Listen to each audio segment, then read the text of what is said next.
Hey, everybody, welcome back to the show. Excited to have you here today. If anything has happened through all this COVID stuff, it's given us a lot of time to reflect on how we can do things better, probably.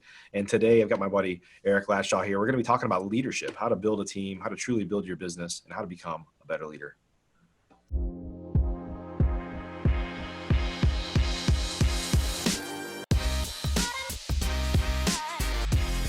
Professional real estate investors know that it's not really about the real estate. In fact, real estate is just a vehicle to freedom. A group of over 100 of the nation's leading real estate investors from across the country meet several times a year at the Investor Fuel Real Estate Mastermind to share ideas on how to strengthen each other's businesses, but also to come together as friends and build more fulfilling lives for all of those around us. On today's show, we're going to continue our conversation of fueling our businesses and fueling our lives. I'm glad you're here.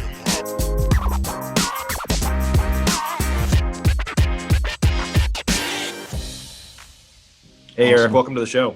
Hey, thanks, Mike. I really appreciate it. And yeah, glad to have you here. On. Glad to have you here.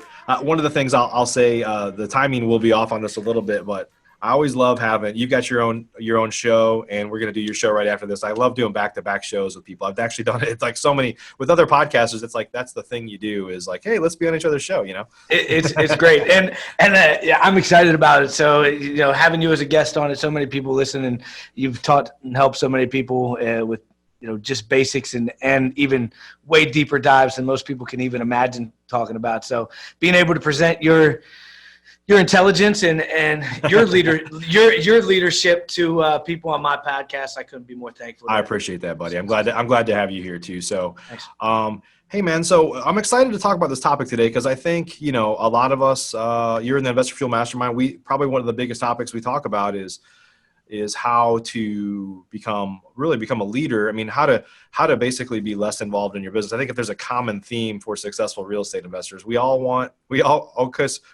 want more leads so we can do more deals. Sure. We want to make more money. But a common theme is we all want to work less. And it's not that we all want to sit on the beach, but we want to move on and be able to grow. And the only way you can do that is by building a team and having people run more of the day-to-day so we can pull ourselves out a little bit. So that's a great topic to talk about today because I think a lot of people are going to resonate with what you're thinking about and what they want to do as well. In terms of leadership. So before we jump into that, hey man, tell us your background, like how you found your way into real estate. Yeah, no, that's a good question. So actually I've been in the restaurant business since I was 14. I started at McDonald's, worked my way up, was, kind of one of those kids, wasn't sure if really college was for me, what I wanted to do. I like to have fun. I'd like to be a socialite, and the restaurant business kind of gave a little bit of both of that. Bartending, serving tables, that's kind of a life of its own. Kind of take care of everybody else while they're having a good time, and then your good time is after they all have a good time. But honestly, I stayed in the restaurant business. I got to a point I was just pretty much serving and bartending and doing things until I found out my wife now was pregnant. And I was like, okay, what do I do now? So that's the only thing I knew. So I got into the management field. I got lucky. I got my first job. And then really just worked my way up about every year and a half, 2 years, kind of took a step forward in the right direction, managing people, at the restaurants until my last job. I was the food and beverage director at the Country Club in York. It's a platinum club, one of the top 100 clubs in the country. And I got to run their food and beverage program, and it was great. I enjoyed it. But by that time I was having my second kid. We got a new GM. Really didn't see eye to eye on things. He gave me a 3-month severance package. And I was like, you know what? This nights, weekends, holidays thing, never being around for Mother's Day, Valentine's Day, every Friday, Saturday, Sunday, without a shadow of a doubt, you're not getting a day off. I was just like, I'm done. So I took that. I mean, I still do it now, but it's different. You're not clocked in and doing things, but you can take a little bit more time and do a little bit broader range of things. It was just there. You had to be there. You dealt with all the times that you wanted to be out doing something, taking your wife or family to dinner. You were always there. So I was over it. Gave me 3 months severance package. I was like, what do I want to do with my life? At this point, like 26, 27 years old. What's next? And I was like, you know what? Like, I sold cars for a summer, and I crushed it at it. Like, I was just, I naturally, I'm a money driven dude. Like, so if somebody says, hey, go do it. And somebody was like, you should get into real estate. I knew nothing about houses. And, it was just like, I was actually bartending part-time when I got into real estate, and somebody sold me on it there, lined me up with Keller Williams. I just became an agent. I started doing they wanted me to start off being a commercial agent because they didn't have one. And I was like, what? Like, I don't even know what I'm doing. And that's a whole different world. So I just wasn't ready for it. Got into single family, had first year in real estate. I sold 66 houses. And I was just like, okay, like, this is really cool. I'm making a lot of money at it. And from there, I just, moved into a company that had agents and real estate investing. I was one of their buyer's agents, then moved into an acquisitions position, then ran the acquisitions department. And then, here I am. The rest is history. Yeah. It's interesting. Honestly, almost everybody I know in this industry, it's so common that we all found our way here through recreating ourselves. Like, hey, I don't like what I'm doing anymore, or I lost what I was like. Mine is I got fired and lost my job. So whatever it is, you kind of had to say, hey, this is like real estate is kind of like the ultimate kind of do-over chance. Yes, 100%. At whatever you do, job-wise or business-wise, for sure. So which is cool. Nothing wrong with that. So sure. I know we were talking a little bit ahead of time, and I know you ultimately went out on your own, started doing your own investing, but you've grown a team. You guys are doing quite well now. And we're talking about leadership today. So what I wanted to realize is, like, at what point did you realize that you wanted to build a bigger business, which inevitably you're going to need a team for, versus sorry. Oh, good, man. Versus just hustling and doing your own thing, right? I mean, that's where a lot of real estate investors start. But at some point, people realize, like, wow, I mean, you'd already been working late nights and doing all this stuff. You kind of realized you probably over some level, I can hustle, but I'm kind of over that, right? And the way to move forward is to ultimately build a team. So when did you kind of realize that you wanted to kind of be bigger and build a team versus be a solopreneur, I guess? Yeah, no, that's a good question. So when I actually left, I left with a team of two. Three people, including myself, but two other people that left with me and still with me, and I wouldn't be able to do it without them. But it was, we all had our jobs and we wore 6 hats, but it was just, hey, we know we can buy houses and we can sell houses, because it was literally what we did. And I was like, all right, well, if we want a different environment, a little bit of different lifestyle than where we're at, like, this I can do. So they all trusted me with little to no expectations of, hey, we know Erik can buy houses, so we'll go with him, and it is what it is. Felt like a little bit like in Jerry Maguire, like when he's saying, "Who's coming with me?" No, but he was. Honestly, I was there, and we were just hustling and grinding. 6 months in, I was like, I'm doing the same thing that I was doing. I'm working 80, 90 hours a week to try to make sure everybody's okay, while also managing and leading people, dealing with different emotions and different everything. So not only was I just buying houses, I was trying to run a company, work on operations, look at processes and systems. And I was like, we can't physically operate like this for long. Like, we could do it, but what's going to happen is it's going to combust. We're just going to blow up, and everyone's going to be exhausted, and there's going to be tension and anger. And I was just like, hey, like, we can't. I sat down, everybody. I was like, guys, we got to bring some other people on. What do we want to do? How do we want to do this? How do we want to bring them on? And at that time, I was like, I've told them from the beginning, hey, this is a career. This isn't like a short stop. Like, we're going to be here for a long time, and to be anywhere for a long time, you have to do it the right way. Yeah. Because you can hustle and grind. I still know people that have hustled and grinded for 20 years doing random things. Like, I have a buddy that, like, he does like 7 different things, details cars this week. But like he's been doing that for 15 years. Like he's absolutely exhausted. And How do you get out? Yeah. Yeah, he's 38 years old and looks like he's 50. So he's just, because you can't, like, the stress that adds to your life, worrying about where that next job and paycheck and deal is coming from, without anything. I was like, that's not what I want for the people that work with me, and it's not what I want for me and my family either. Yeah.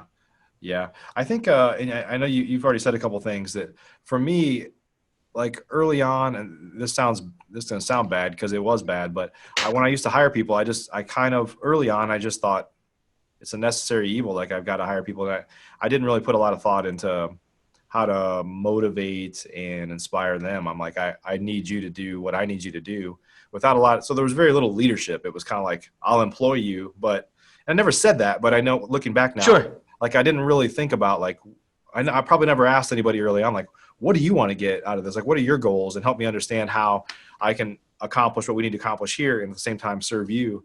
And it sounds so natural now, but back then it was just like, do your job. I pay you and I need you to do this. And whether it was administrative people, salespeople, whatever. Yeah. And for salespeople, I think that sometimes is okay because they're usually money motivated. Like I pay you when you do a good job. And when you're successful, we all win together. But for administrative type folks, it was more of just like, they were motivated differently. And I didn't think that way because I'm money motivated too. Sure. But just talk a little bit about, some of the leadership skills that you're aware that you have and that are kind of required to build out a team successfully. First and foremost, I'd say with that, like I've always, I've played a lot of team sports. I've done a lot of things growing up. Even in my group of friends, like I've never had an issue making the decision and having people follow. And even if it's the wrong decision, I've always been the type of person that like, hey, it was my bad. We should, but I've been able to have people gravitate and listen to the things that I have to say. And I make a lot of, I probably argue too much and I don't mind confrontation, but like I try to make valid points in the same way that I was always an objective person to people telling me what to do. I always wanted like answers of why I got to do that. So I always made it with my leadership that I had those available. I wasn't ever going to be this is it. I don't care what you got to say. Do it. Now, granted, there's times where it comes down where, that confrontation, you might just say, hey, I understand what you're saying. I hear it, but we're going to do it this way. But in general, those leadership qualities, some of them have just been with me for a while. But when I got into business, I was like, man, like, what am I doing with these people? Like, these aren't like your friends that have the same interests as you. And, you're trying to get them to go to, a baseball game, a doubleheader on a Sunday that no one has the money for when, but you think it's going to be a great time and you guys should tailgate and stay at this hotel and everybody just listens to what you're saying because, they're letting you handle it. Right. But this was more of like, these people are depending on me to make decisions that are going to affect their lives. And I think that was the biggest growing point for me is just taking the natural leadership capabilities that I was blessed with, and then saying, how do I effectively run a business and help people with these leadership skills? And honestly, that's where it started to go was I was listening to, there's tons of leadership stuff out there on YouTube. Yep. Enough motivational videos for, a year worth of listening to if you want to go find it. But, for me, it was making sure that the people that I had that I supported that believed in me to lead them, I knew what was important to them because like you said, I'm money motivated as well. That really motivates me. But like my administrative assistant, she likes to make money. She needs to make money. But like what motivated her she was like, I need my 3 weeks of vacation. And I was like, cool, like that's fine. Like I know how that important that is to her. And being able to spread that out over everybody has different things, Scott's a little bit he's my best friend, but like things pop up with his kids or different things like that, and they live in different cities. His ex and him, and he likes to know that as long as he's open and honest with what's going on, that I'll make it as possible for him to be able to, adapt to whatever changes are in their schedule, and that's really important to him. He's also money, but so those things were things that when we first started, I was like, how can we make this advantageous to you guys?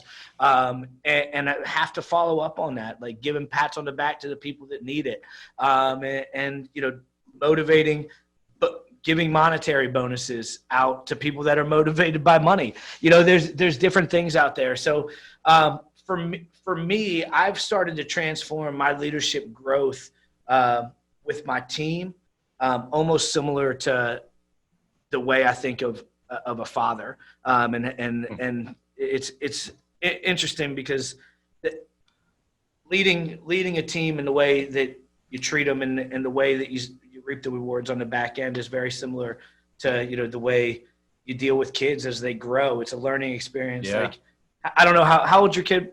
My son, we just have one. He just turned 13. Yes. I mean, I can guarantee you probably 12 years ago, it was totally different parenting choices than 12 years later. Yeah, I won't say but just to be clear, we have figured nothing out on how to be a better parent. But we've been trying for 13 years. That's fair. That's totally fair. No, so honestly, that's kind of where I've gotten with it is that, I have to have almost that same mentality. Obviously, it's a little different when it's your kid, but the same mentality that I take to fatherhood is trying to excel and be better is the same kind of mentality I take into my business.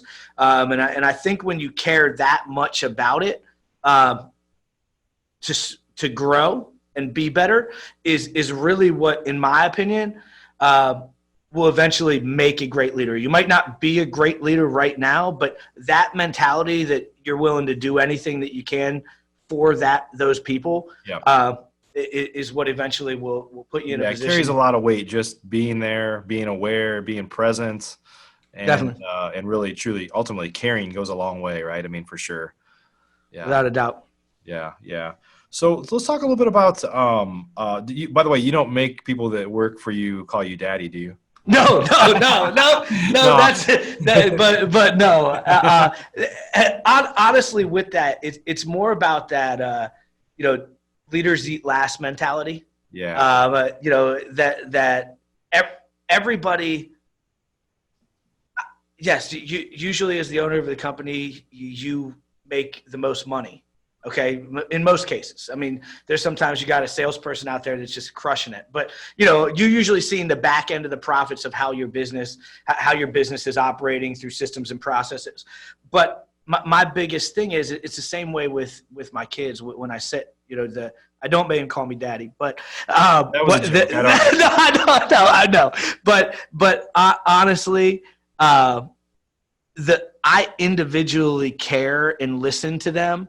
The same way that, it's a task for me to take time and sometimes listen to what my 5-year-old is upset about. It's frustrating. Like he's 5. Like I don't care about your Nintendo Switch. Like go find the charger. But like to him, it's a big deal. Right. And everybody that supports your business, you need to take time to figure out what makes them tick. Why is this situation such a big deal for you? When you're looking at it, I get a text and I know the answer in 13 seconds. Like, how do you not know it? And it's frustrating sometimes, but like you have to pull your knowledge, your understanding of it, and really focus on that person, on why you haven't either taught them how to be successful with that question and why they're still coming to it with you. Because it's probably a teaching problem. Then you probably didn't educate them the way that they need to be, or like maybe it's a personal emotional situation for them dealing with something that's going on. And why is it causing this much? And it's the same way I look at my kids, because, my son gets extremely frustrated with losing. My 8-year-old, 9-year-old, he's extremely frustrated. And it's a him thing. Like, he could go give it his all, and I'm like, hey man, good, you wrestled tough today, you gave it your all, but like he didn't win. So like that's how he's motivated, by getting his hand raised at the end. So then it's like, hey, what do we need to do to get you to that position? Like that kid's putting in the off-season work. That kid's doing the extra workouts. That kid's going to this practice. That kid's doing that. If you want to beat that kid when you meet him, you gotta do that stuff. And It's the same way I look. It's the same way I look at my employees. I just recorded a video today. By the time people are watching this video, it'll be several weeks later. But I just put one out today on, how you win, right? And I think there's so many people that, and this has to do with, we're kind of, for the past couple of decades, we've been in this participation trophy era of like everybody gets a trophy, right? But you're not a winner, right? And the problem is there's so many people that do just enough to get by, just enough to, not get too fat, whatever it is, like just enough to do average. And then they're surprised when they don't do above average. Like, why am I not winning? It's like, well, you're just doing enough to get by. So to be a winner, you have to do what winners do, right? I mean, you can look at athletes and entertainers and entrepreneurs. You can look at people that have a track record of success and just say, do you think they were doing average? They were always going above and beyond. That's why they're winning, right? And so, 100%. Yeah. All the best ones. We talk about that all the time. And actually, I have this argument with people all the time. I'm a wrestling coach. Like the kids that just do enough are the ones that, you can tell at a very young age most of the time, like the mentality of some of these kids. And then the ones that do that, all that extra work just because they think that that's what they need to succeed. At a young age, sometimes athleticism steps in and does some extra stuff. And just like in life, there's people that have different talents that help them be a little bit more successful. Yep. But that work ethic on the backside of it is hands down. No doubt. Is a game changer. So what role do you think kind of culture plays in? Because I know we're always focused on this, and I think it's not something that I always thought about in terms of my own business or businesses. I think a lot about it now, like in Investor Fuel, where you're a member. Like we have a very distinguished kind of culture of 100%. Of like we're a family, we care about each other, we help each other, no BS, like we're there for one another, right? And not every business is like that. And my house buying business, wasn't really like that. And some of it's because we're just a small team and it's hard to build. I've always used the excuse, well, it's hard to build culture in a small team because there's only a couple people, but sure, that's not 100% true. It was just a way to not say I don't have to worry about that. Yeah. What role do you think kind of culture plays in building a team and kind of being a leader? Sure. No, I honestly think it's almost one of the most important things to operate at a high level. And I would say that the culture to me starts at the top and goes to, works its way down the ladder. Almost like anything else, in my opinion, what you want people to see, the culture of the company needs to come out through the leader of the company, because those people are going to emulate. They respond to emotions. They respond to everything that you do. And the same way that Investor Fuel has that family mentality where I joined Investor Fuel 5 months ago, and I'm sitting here on a podcast with the guy that runs Investor Fuel.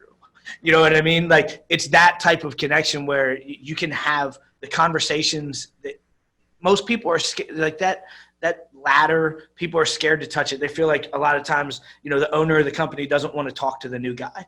And Gary V, does it very well. I like watching some of his stuff because I like when he brings like new people in that have been there for 3 months, that like he runs a huge company and he's like, hey man, tell me about yourself. Like, tell me about you.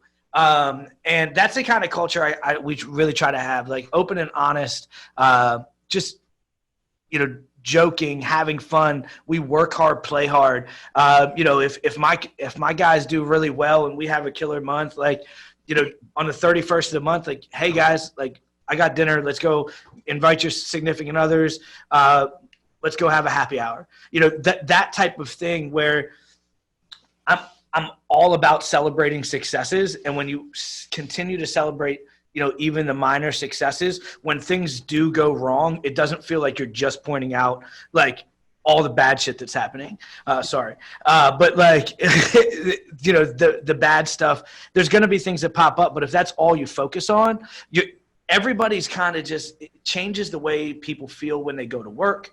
It changes the way when they get up and out of bed and they think about what they have to do that day. Even just saying thank you and making sure that, you're spending time. If someone goes out of their way, that's something outside of their daily job description, and they're helping you cover it and do it, that you're acknowledging it and recognizing the value there. And honestly, that's what has made us successful, in my opinion, in the short amount of time, is that we all believe in each other. We all trust each other. We all will hold each other accountable. From my administrator to an office manager will hold me, the owner of the company, accountable for something. And she knows that there's no like backlash to that. Like, I'm not going to be mad. I'm going to be like, thank you. Like, I probably would have forgot that, my weaknesses. So, it's really important. And I don't think we'd be without I think that's one thing that changed for us too, is we went through like an EOS implementation about 3 years ago. Sure. And at the time, it's not that we didn't have a culture or we didn't know what kind of defines us as a company. Sure. But I kind of allowed my team to kind of come in and like, let's decide these things together, Yeah. And I think that bringing them in and then truthfully saying like, hey, once and for all, call me out on stuff or tell me no, or call, when we have goals, because I'm the type that's like, hey, these are our goals. And then next week I'm like, hey, let's go do this other thing.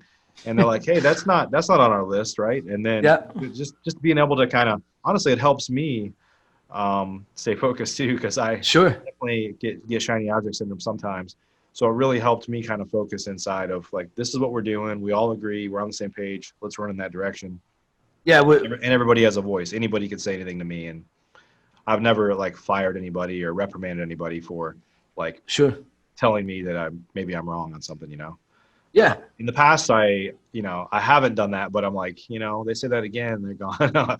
Really. I've grown as a leader. Like, hey, I need feedback. I need a feedback loop. Like, just 100%. And I need to listen. I need to listen too, right? And that's sometimes the toughest thing. Like, I would say one of my biggest challenges is that yourself, just like you said, like usually when you've made those decisions and you feel comfortable and confident in making those decisions, like you feel like I wouldn't say it if I wasn't right. Like I wouldn't bring it, like you're pitching it because you believe in your pitch. And the struggle for me is that like, maybe I'm just absolutely wrong and I'm pitching stuff, and being able to have people that are like, you know what? Like, I hear you, but I don't think that that's the best way that we could do this. And, as a leader, to sit back and be like, tell me why, and listen to what that is. I mean, it's one of my biggest hurdles, but also, something that I've also see all the time and I work on, because, there's so many people that are smarter than me in so many different things. So like, why wouldn't their opinions be just as valid as mine? Yeah. Yep. Awesome, buddy. Well, you like you said, you joined Investor Fuel a few months back. Would you mind sharing just your impression of the group so far, of being a member? Oh, definitely. No, I mean, I've been to one meetup, and it was actually about half the size of I assume what it usually is. COVID's been a little bit painful, but we had people online. But honestly, the meetups are great. I love networking. I love meeting people all around the country that are doing different things. But all in all, like just the access to so many people that are doing it at a high level, in all different categories. Everybody has their little niches, but like a lot of times a lot of people in real estate investing have taken a similar path. Hey, I started here, I started wholesale, and then I started flipping houses. Then I started like multi-units. Now I'm into commercial. Whatever it is, it's usually the money goes up as you get there. But everybody's some people just plan on staying where they're at. They found a good niche. But the feedback and the interaction between the group, I mean, I can't tell you how many things just in the short amount of time that I've communicated with different people in the group for guidance or talk to people. We had somebody that was worried about how to get a flood cert the other day that was in the group, and I walked them through that because that's something that we deal with. Pennsylvania is a real weird place. It's like mountains and then valleys the next time, next town over. So things that we need to deal with, but the intelligence and the work ethic and the mindset and the willing to be humble enough to grow and learn from other people. And even if you're at the pinnacle of where your success is so far in your career, almost everybody there is willing to still learn. There's been guys that have been doing it for a year, and there's been guys that have been doing it for 30 years. And everybody is willing to say, hey, I'm willing to help you. I'm willing to learn from you. And I'm willing to be available for you. Even though they're not the ones getting paid, you know what I mean? They're just they're paying to be part of a group, and they're giving of their time, which is just like, when you think about that, they could be doing tons of other stuff. They've already paid. They're hoping to get information by paying. Like, that's the goal, most people. But really, it's not even about that, because everybody gives. Everybody's a giver. Man, it is going to – these 3 months, my 2 new acquisitions agents, the growth of my company, my marketing since I've left there, I'd love to get back on here in 12 months and tell you how Investor Fuel has changed my business, because I can almost guarantee you we'll be looking at a whole different setup in 12 months, and a lot of it will just be surrounded by the people that are involved in the group. That's awesome, man. That's amazing. Thank you for sharing that.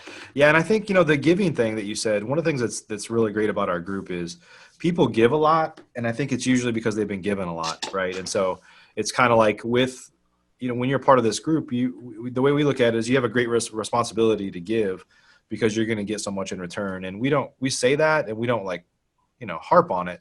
But I think a lot of people come, especially when they're new to the group, they'll come in. This has happened many times. People are going to present, they're going to do their hot seat presentation, and they're like, hey, can I change some of my gives because I feel like I need to step it up, right?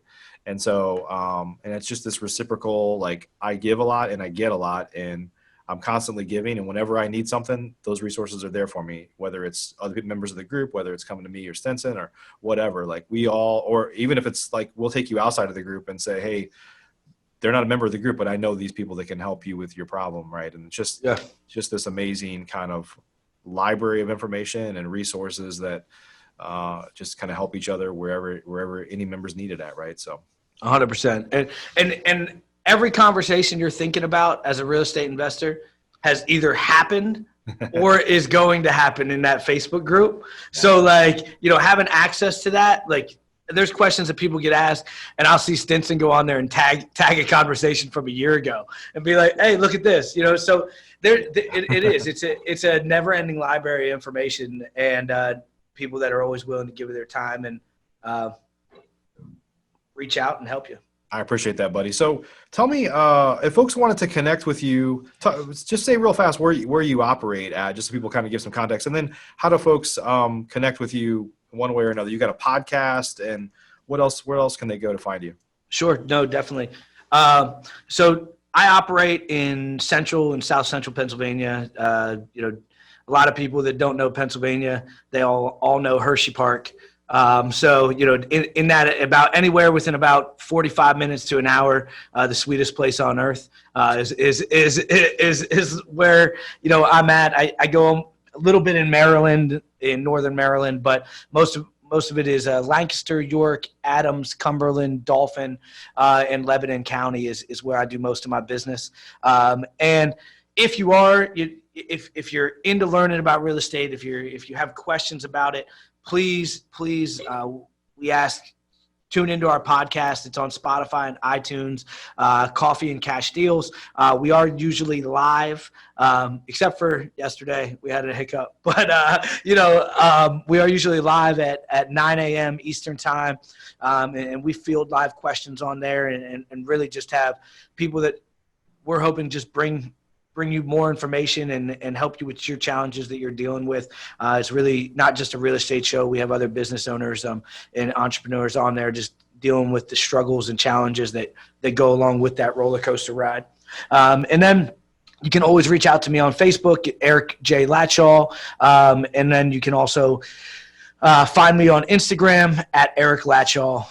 So guys, please don't hesitate to reach out. Any questions, anything like that. And obviously, if you have something to buy or sell in the area, don't mind throwing it my way. I JV on deals with if you're a beginning investor as well. So I'll do anything I can to help. Awesome, buddy. Thanks for sharing your story today and sharing some tips and some nuggets on leadership there. I think a lot of real estate investors are on their journey of kind of growing their business, right? And so I think all these things help. Definitely, man. And I appreciate you having me on. Excited to have you on our show as well. And I love talking about the group. So anytime you need a plug on Investor Fuel, I'm here to talk about it because it's cool. It's definitely changing my life.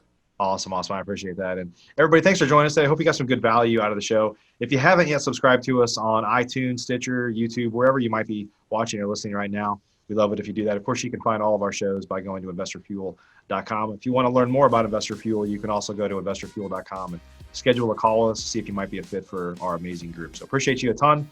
We'll see you on the next show. Are you an active real estate investor?